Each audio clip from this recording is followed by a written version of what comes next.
வணக்கம் நண்பர்களே, நான் ஓட்டுநர். எல்லாருக்குமே ஆங்கில புத்தாண்டு நல்வாழ்த்துக்கள். இன்னைக்கு என்ன வீடியோ நம்ம பார்க்க போறோம் அப்படின்னா, நம்ம ஒரு வண்டி பின்னாடி போகாம எப்படி மூவ் பண்றதுன்னு சொல்லி ஒரு வீடியோ ஒன்று போட்டிருந்தோம்.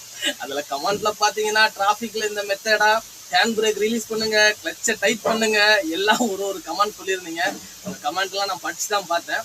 முதல்ல தெளிவா ஒரு விஷயம் தெரிஞ்சுக்கோங்க, அந்த வீடியோ வண்டி நல்லா ஓட்டக்கூடிய டிரைவர்மார்களுக்கானது கிடையாது. ஆரம்ப கட்டத்துல கிளீனரா இருக்க நண்பர்களுக்கும் சரி, இல்லைன்னா அப்பதான் டிரைவர் ஆயிருப்பாங்க, அவங்களுக்கு ஒரு சின்ன பதட்டம் இருக்கும், வண்டி நம்ம பின்னாடி போயிருமோ அப்படின்னு சொல்லி அவங்களுக்காக சொன்ன வீடியோ தான் இதே தவிர, இப்போ ஒரு டிரைவரா இருக்கவங்களுக்காக அந்த வீடியோ நான் பதிவு பண்ணல. அது கிளட்சை டைட் பண்ணி மூவ் பண்றது, நார்மலா நம்ம என்ன பண்ணுவோம், கிளட்ச் ரிலீஸ் பண்ணி பிரேக் பெடல்ல இருந்து கால் எடுத்து வண்டியை மூவ் பண்ணுவோம். இது எல்லா ஓட்டுநரும் பண்ணக்கூடியது.